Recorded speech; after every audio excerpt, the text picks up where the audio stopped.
നമസ്കാരം. ഇതൊരു മാപ്പാണ്. മാപ്പ് എന്ന് വിളിക്കാൻ പറ്റുമെന്നറിയില്ല, ക്ലാരിഫിക്കേഷൻ എന്നാണ് മാധ്യമ ഭാഷ്യം. ഇന്ത്യൻ എക്സ്പ്രസ് പ്രസിദ്ധീകരിച്ചാണ്. ശശി തരൂരിൻ്റേതായി നമ്മൾ അറിഞ്ഞ അഭിമുഖത്തിൻ്റെ യഥാർത്ഥം അതായിരുന്നില്ല എന്ന് വിശദീകരിക്കുന്ന ഒരു കാര്യമാണ്. അവർ പത്രത്തിൽ പ്രസിദ്ധീകരിച്ചാണ്. അതിൻ്റെ ഉള്ളടക്കത്തിലേക്ക് വരുന്നതിന് മുമ്പ് ഞാൻ ഇന്ന് ഏഷ്യാനെറ്റ് ന്യൂസ് പ്രസിദ്ധീകരിച്ച അവർ സംപ്രേഷണം ചെയ്ത PJ കുര്യൻ്റെ അഭിമുഖത്തെ അടിസ്ഥാനമാക്കിയുള്ള ഒരു വാർത്ത, അതിൽ PJ കുര്യൻ നടത്തിയൊരു പ്രതികരണം ആദ്യം നിങ്ങളെ കേൾപ്പിക്കാം. KC വിപിനുമായിട്ടുള്ള അഭിമുഖമാണ്. ആര് മുഖ്യമന്ത്രിയാകണം എന്നൊരു ചർച്ച ഇപ്പോഴില്ല എന്നാണ് PJ കുര്യൻ പറയുന്നത്. അതിന് അനുബന്ധമായി അദ്ദേഹം പറയുന്ന മറ്റ് കാര്യങ്ങൾ ശശി തരൂരിനെ കുറിച്ചാണ്. അങ്ങനെ ഒരു മുഖ്യമന്ത്രി ചർച്ച ഇപ്പോഴാവശ്യമില്ല. ശശി തരൂർ ഇവിടെ വന്നു, അദ്ദേഹത്തിന് ടിക്കറ്റ് കൊടുത്തു, അദ്ദേഹം ജയിച്ചു, 4 പ്രാവശ്യം അദ്ദേഹം ജയിച്ചു, മന്ത്രിയാക്കി. പ്രതിപക്ഷത്തായിരുന്നപ്പോൾ ഏറ്റവും വലിയ പരിഗണന അദ്ദേഹത്തിന് കൊടുത്തു. ഇന്നത്തെ സാഹചര്യത്തിൽ അതിൽ കൂടുതൽ അദ്ദേഹം ചോദിക്കുന്നത് തന്നെ ശരിയല്ല. ഇപ്പോൾ പാർട്ടി പ്രതിപക്ഷത്തായിരിക്കുമ്പോൾ ഇന്നത് വേണം എന്ന് പറയുന്നത് തീരെ ശരിയല്ല.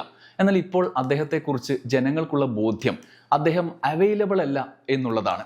കഴിഞ്ഞ തെരഞ്ഞെടുപ്പിൽ അദ്ദേഹം വിജയിച്ചത് തന്നെ മത്സ്യത്തൊഴിലാളികൾ ഒരുമിച്ച് നിന്ന് വോട്ട് ചെയ്തതുകൊണ്ടാണ്. അത് അദ്ദേഹം മനസ്സിലാക്കണം എന്നാണ് PJ കുര്യൻ KC ബിബിനോട് പറഞ്ഞത്.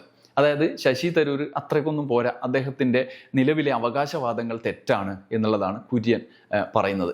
PJ കുര്യൻ മാത്രമല്ല, അദ്ദേഹത്തിൻ്റെത് ഞാൻ ഏറ്റവും ഒടുവിൽ വന്ന പ്രതികരണമായി നിങ്ങളെ കേൾപ്പിച്ചു എന്ന് മാത്രമേ ഉള്ളൂ. കഴിഞ്ഞ കുറേ ദിവസങ്ങളായി, അതായത് ആദ്യം അദ്ദേഹം വ്യവസായ വകുപ്പിൻ്റെ ചില കാര്യങ്ങളെ പ്രശംസിച്ചുകൊണ്ട്, ഈസ് ഓഫ് ഡൂയിങ് ബിസിനസ്സുമായി ബന്ധപ്പെട്ട് പ്രശംസിച്ചുകൊണ്ട് ഒരു അഭിമുഖം പ്രസിദ്ധീകരിച്ച് അതിൻ്റെ തുടർച്ചയായി, അഭിമുഖമല്ല ഒരു ലേഖനം അദ്ദേഹം എഴുതി.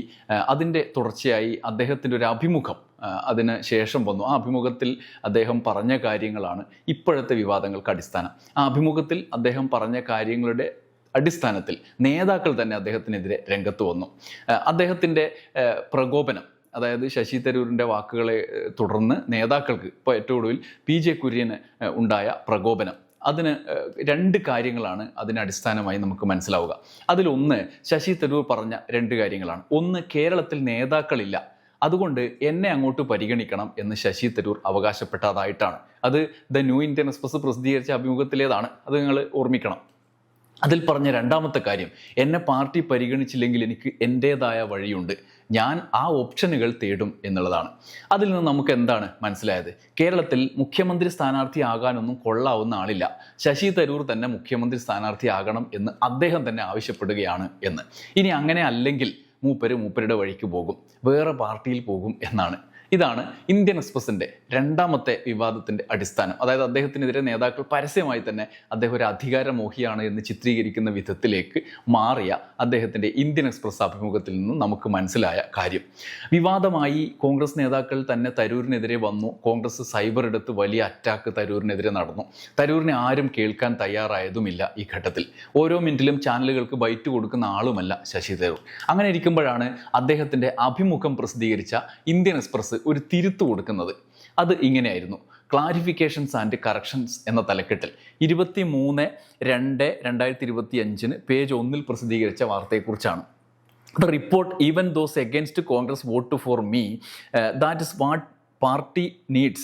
Tharoor quoted Congress MP Shashi Tharoor as saying, several workers feels there is an absence of a leader in Kerala's Congress.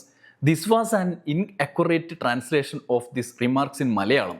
What Tharoor said was, we have many leaders, but many feel that there are no ordinary workers. The error is regretted എന്നാണ് Indian express കൊടുത്ത തിരുത്ത്. ഈ തിരുത്തിൻ്റെ അടിസ്ഥാനത്തിൽ നമ്മൾ നോക്കുമ്പോൾ അദ്ദേഹം പറഞ്ഞ കാര്യമൊന്നുമല്ല മലയാളത്തിൽ റിപ്പോർട്ട് ചെയ്ത് എന്ന് നമുക്ക് മനസ്സിലാവുന്ന കാര്യമാണ്. അതാണ് അദ്ദേഹം തിരുത്തിയതായി, ഇന്ത്യൻ എക്സ്പ്രസ് തിരുത്തിയതായി അദ്ദേഹത്തിൻ്റെ വാക്കുകൾ ദുരുപയോഗം ചെയ്യപ്പെട്ട നിലയിലേക്ക് മാറ്റി മലയാളത്തിൽ എന്ന് നമുക്ക് മനസ്സിലാവുന്നത്. അതായത് ഞങ്ങൾക്ക് നേതാക്കന്മാർ ധാരാളമുണ്ട്, പക്ഷെ സാധാരണ പ്രവർത്തകരുടെ കുറവുണ്ട് എന്ന് ഒരുപാട് പേർ കരുതുന്നു. ഇതാണ് തരൂർ പറഞ്ഞത്. ഇത് മലയാളത്തിലാക്കിയിട്ട് എങ്ങനെയാണ് കൊടുത്തത്? കേരളത്തിലെ കോൺഗ്രസിൽ ഒരു നേതാവിൻ്റെ കുറവുണ്ട് എന്ന് ഒരുപാട് പ്രവർത്തകർ കരുതുന്നു എന്നാക്കി. എങ്ങനെയുണ്ട്? ഗംഭീരല്ലേ? ഇമാതിരി റിപ്പോർട്ടിംഗ് ആണ് നടന്നത്. ഇത് തന്നെയാണ് പലപ്പോഴും നടക്കുന്നതും. ഇതിൻ്റെ പേരിലാണ് തരൂരിനെതിരെ കോൺഗ്രസിൽ പ്രധാന നേതാക്കൾ പോലും വാളെടുത്ത് ഉറഞ്ഞു തുള്ളിയത്. ശശി തരൂർ ഇതിനെക്കുറിച്ച് തൻ്റെ സോഷ്യൽ മീഡിയയിൽ വിശദമായി തന്നെ പ്രതികരിച്ചിട്ടുണ്ട്. അദ്ദേഹം ഉന്നയിക്കുന്നത് ഗൗരവപ്പെട്ട ചില പ്രശ്നങ്ങളാണ്. അത് ഇങ്ങനെയാണ്: നമ്മുടെ രാജ്യത്തെ ജേർണലിസം പഠിപ്പിക്കുന്ന സ്ഥാപനങ്ങളിൽ പാഠ്യവിഷയമാക്കേണ്ട ഒരു കാര്യമാണ് എൻ്റെ സ്വന്തം അനുഭവത്തിലൂടെ ഞാൻ മുന്നോട്ട് വെക്കുന്നത്. കഴിഞ്ഞ കുറച്ച് ദിവസങ്ങൾ വാർത്തകൾ എങ്ങനെ നിർമ്മിക്കപ്പെടുന്നു എന്നത് മനസ്സിലാക്കാൻ സാധിച്ചു. ഇന്ത്യൻ എക്സ്പ്രസ് അവരുടെ പുതിയ മലയാളം പോഡ്കാസ്റ്റിന് ഞാനുമായുള്ള ഒരു അഭിമുഖമായിരുന്നു. അത് ശ്രദ്ധ ലഭ്യമാക്കാൻ ആഗ്രഹിച്ചു. അതിനായി അവർ തികച്ചും നിർഭാഗ്യകരമായ 2 കാര്യങ്ങൾ ചെയ്തു. ഒന്നാമതായി, ഞാൻ സാഹിത്യ പ്രവർത്തനങ്ങളിൽ എൻ്റെ സമയം ചെലവഴിക്കാനുള്ള പല ഓപ്ഷനുകൾ ഉണ്ടെന്ന് പറഞ്ഞ ഒരു നിർദോഷമായ പ്രസ്താവന എടുത്ത് ഞാൻ മറ്റു രാഷ്ട്രീയ അവസരങ്ങൾ അന്വേഷിക്കുന്നു എന്ന് സൂചിപ്പിക്കുന്ന രീതിയിൽ ഒരു ഇംഗ്ലീഷ് തലക്കെട്ടുണ്ടാക്കി. പതിവ് പോലെ മറ്റുള്ള മീഡിയ ചാനലുകൾ ഈ തലക്കെട്ടിനോട് പ്രതികരിച്ചു. രാഷ്ട്രീയ ലോകം മാധ്യമങ്ങളോട് പ്രതികരിച്ചു. ആ പ്രശ്നം നേരിടാനായിരുന്നു ഞാൻ പിന്നീട് സമയം ചെലവഴിച്ചത്. ബ്രേക്കിംഗ് ന്യൂസ് എന്ന പദത്തിന് പല അർത്ഥങ്ങളുണ്ട് എന്നതാണ് സത്യം. രണ്ടാമതായി, ഇന്ത്യൻ എക്സ്പ്രസ് ഒരു വ്യാജ വാർത്ത റിപ്പോർട്ട് പ്രസിദ്ധീകരിച്ചു. കേരളത്തിലെ ഇന്ത്യൻ നാഷണൽ കോൺഗ്രസിന് ഒരു നേതാവില്ല എന്ന് ഞാൻ പരിതപിച്ചു എന്ന് അവർ അവകാശപ്പെട്ടു. പത്രത്തിൻ്റെ മുൻനിര വാർത്തയാവുകയും മറ്റ് മാധ്യമങ്ങളിൽ ഇത് പ്രത്യക്ഷപ്പെടുകയും ചെയ്തു. കേരളത്തിലെ ടെലിവിഷൻ ചാനലുകളിൽ 3 ദിവസം നീണ്ട ചർച്ചകൾക്ക് ഇടയാക്കി. ഞാൻ ഈ തലക്കെട്ടിനെ കുറിച്ച് ഇന്ത്യൻ എക്സ്പ്രസിനോട് ചോദിച്ചപ്പോൾ ഞാൻ പറഞ്ഞ വാക്കുകളുടെ ഇംഗ്ലീഷ് വിവർത്തനം എന്നായിരുന്നു അവരുടെ മറുപടി. എന്നാൽ ഞാൻ വീഡിയോ ക്ലിപ്പ് കാണണമെന്ന് ആവശ്യപ്പെട്ടപ്പോൾ അവർ ചൊവ്വാഴ്ച വരെ കാത്തിരിക്കേണ്ടി വരും എന്ന് പറഞ്ഞു. അത് പുറത്തു വന്നപ്പോൾ ഞാൻ അങ്ങനെ ഒന്നും പറഞ്ഞിട്ടില്ല എന്ന് വ്യക്തമായി. അപ്പോൾ ആ പത്രം തിരുത്തൽ പ്രസിദ്ധീകരിച്ചിരിക്കുന്നു. പക്ഷേ അതുകൊണ്ടുണ്ടാവേണ്ട എല്ലാ പ്രശ്നങ്ങളും ഉണ്ടായ ശേഷം. അത്തരം ബോധപൂർവം അനാസ്ഥയുള്ള മാധ്യമ പ്രവർത്തനത്തിനെതിരെ ഒരു വ്യക്തിക്ക് എന്ത് സംരക്ഷണമുണ്ട്? ഇന്ത്യൻ എക്സ്പ്രസ് അവരുടെ പോഡ്കാസ്റ്റിന് വൻ പ്രചാരം നേടി. മാധ്യമങ്ങൾക്ക് ദിനങ്ങളോളം ചർച്ചയ്ക്കുള്ള തലക്കെട്ടുകൾ ലഭിച്ചു. പക്ഷെ അതിനിടയിൽ എനിക്ക് നേരിട്ട കുറ്റാരോപണം, അധിക്ഷേപം, അപമാനം, അതുപോലെ തന്നെ അപ്രതീക്ഷിതമായ പിന്തുണയും പ്രശംസയും, അത് എതിർ രാഷ്ട്രീയ പാർട്ടികളുടെ ഭാഗത്തുനിന്ന് ആരും അത് കണക്കിലെടുത്തില്ല. എല്ലാം ഞാൻ പറഞ്ഞിട്ടില്ലാത്ത കാര്യങ്ങൾ കൊണ്ടാണ്. ഇതുവരെ എനിക്ക് ആരുടെയും ക്ഷമാപണം ലഭിച്ചിട്ടില്ല. ഈ വിഷയം ഒരിക്കൽ തീർന്നു പോകും എന്നറിയാം. പക്ഷേ ഇത് പല പ്രശ്നങ്ങളെയും തുറന്നു കാട്ടിയിട്ടുണ്ട്. പല വ്യക്തികളും എന്നെക്കുറിച്ച് യഥാർത്ഥത്തിൽ എന്താണ് കരുതുന്നത് എന്നറിയാൻ സാധിച്ചു.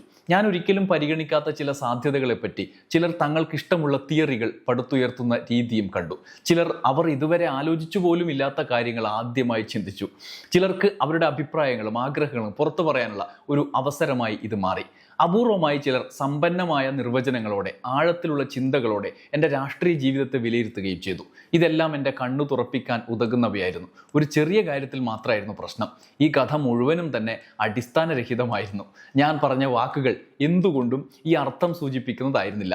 ഞാൻ ഇന്ത്യൻ എക്സ്പ്രസ് വർഷങ്ങളായി വായിക്കുന്ന ഒരാളാണ്. അത് വളരെ ബൃഹത്തായ ഒരു ചരിത്രം പേറുന്ന പത്രമാണ്. ഇപ്പോൾ പോലും അതിൻ്റെ ഓപ്പേഡ് പേജുകൾ ഇന്ത്യയിലെ ഏറ്റവും ഗുണമേന്മയുള്ളവയാണ്. എന്നിരുന്നാലും ഈ അനുഭവം ഇന്ത്യൻ മാധ്യമങ്ങളുടെ നിലവാരത്തെക്കുറിച്ചുള്ള എൻ്റെ ആകുലതകൾ വർദ്ധിപ്പിച്ചിരിക്കുകയാണ്. ഞാൻ ഈ വാക്കുകൾ കോപത്തോടെയല്ല, ദുഃഖത്തോടെയാണ് എഴുതുന്നത്. അവരെല്ലാവരും തനി സ്വഭാവം കാണിക്കുന്നതിനാൽ അവരെ കുറ്റപ്പെടുത്താനാവില്ല. സത്യത്തിനോ വസ്തുതകൾക്കോ യാതൊരു പ്രാധാന്യവും നൽകാതെ ക്ലിക്ക് ബൈറ്റ് തലക്കെട്ടുകൾക്കായുള്ള അത്യാഗ്രഹം, തികച്ചും നിരുപദ്രവകരമായ കാര്യങ്ങളെ വലിയ വിവാദങ്ങളാക്കിയുള്ള ഉന്മാദം, ഇത് നമ്മുടെ മാധ്യമ സംസ്കാരം എവിടേക്ക് എത്തിയിരിക്കുന്നു എന്ന് കാണിച്ചു തരുന്നു. നമ്മുടെ ജനാധിപത്യം ഒരു സ്വതന്ത്ര മാധ്യമം ഇല്ലാതെ മുന്നോട്ടു പോകാനാകുന്ന കാര്യമല്ല.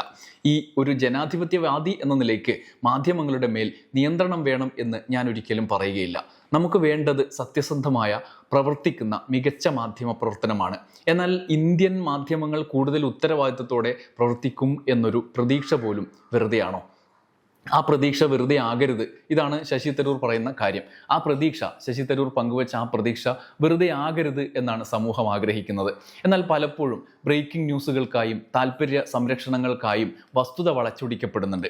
തരൂരിന് സമാനമായി അടുത്ത കാലത്ത് ഇരയാക്കപ്പെട്ടത് കേരളം കുലുങ്ങിയ ഒരു ബ്രേക്കിംഗ് EP ജയരാജൻ്റെ ആത്മകഥയുമായി ബന്ധപ്പെട്ടാണ്. അതും ഒരു പൊതു തെരഞ്ഞെടുപ്പിൻ്റെ ഒന്നിലധികം വരുന്ന ഉപതെരഞ്ഞെടുപ്പുകളുടെ തൊട്ട് പടിവാതിൽക്കൽ, പൊതുതെരഞ്ഞെടുപ്പല്ല, ഉപതെരഞ്ഞെടുപ്പാണ്. എഴുതി എന്ന് പറയപ്പെടുന്ന ആൾ തന്നെ നിഷേധിച്ചിട്ടും അത് EP-യുടെ ആത്മകഥയായി തന്നെ റിപ്പോർട്ട് ചെയ്യപ്പെട്ടു. ഇന്നും അങ്ങനെ പലരും കരുതുന്നു. DC ബുക്സ് അത് കൈകാര്യം ചെയ്ത കാര്യത്തിൽ ഉത്തരവാദി അയാൾക്കെതിരെ നടപടിയെടുത്തിട്ടും പുക ഇപ്പോഴും അടങ്ങിയിട്ടില്ല. നേരം വെളുത്തപ്പോൾ വാർത്ത വന്ന് ചർച്ച തുടങ്ങിയപ്പോൾ ചാനലുകളിലെല്ലാം EP ജയരാജൻ അതെൻ്റെ ആത്മകഥയല്ല എന്ന് നിലവിളിച്ചിട്ടും റിപ്പോർട്ടിങ്ങും ചർച്ചയും കൊഴുപ്പിച്ചു. ചർച്ചയും കൊഴുപ്പിച്ചു. ഏത് പറയപ്പെടുന്ന ആത്മകഥ തൻ്റേതല്ല എന്ന് അതിൻ്റെ ഓതർ പറഞ്ഞിട്ടും മാധ്യമങ്ങൾ കണക്കിലെടുത്തില്ല എന്ന്. അങ്ങനെയല്ല, അത് നിങ്ങളുടേത് തന്നെയാണ് എന്ന് പ്രഖ്യാപിക്കുന്ന അവസ്ഥയായിരുന്നു. എന്താ അല്ലേ? എന്നാൽ ശശി തരൂരിൻ്റെ കാര്യത്തിൽ നിന്ന് വ്യത്യസ്തമായ മറ്റൊന്ന് EP ജയരാജൻ്റെ കാര്യത്തിലുണ്ടായി. അവിടെ EP-യുടെ പാർട്ടി EP-യെ വിശ്വസിച്ചു. എന്നാൽ ഇവിടെ വാർത്ത വരാൻ കാത്തിരുന്നത് പോലെ തരൂരിൻ്റെ പാർട്ടി നേതാക്കളും സോഷ്യൽ മീഡിയയും തരൂരിനെ കൊത്തിപ്പറിച്ചു. ഇനിയെങ്കിലും മാധ്യമങ്ങൾ പ്രാഥമികമായി ആരാണോ ഉത്തരവാദി ആ ആളുടെ വാക്കുകൾക്ക് വില കൊടുക്കാൻ, പ്രാഥമിക പരിഗണനയെങ്കിലും കൊടുക്കാൻ തയ്യാറാകണം. മിനിമം ആ കാര്യത്തിലുള്ള ഒരാലോചനയെങ്കിലും നടത്തുന്നതിന് ഈ വാർത്തയും ഈ തിരുത്തലും ശശി തരൂരിൻ്റെ രാഷ്ട്രീയ സാഹചര്യവും കാരണമാകും എന്ന് നമുക്ക് പ്രതീക്ഷിക്കാം. നന്ദി, നമസ്കാരം.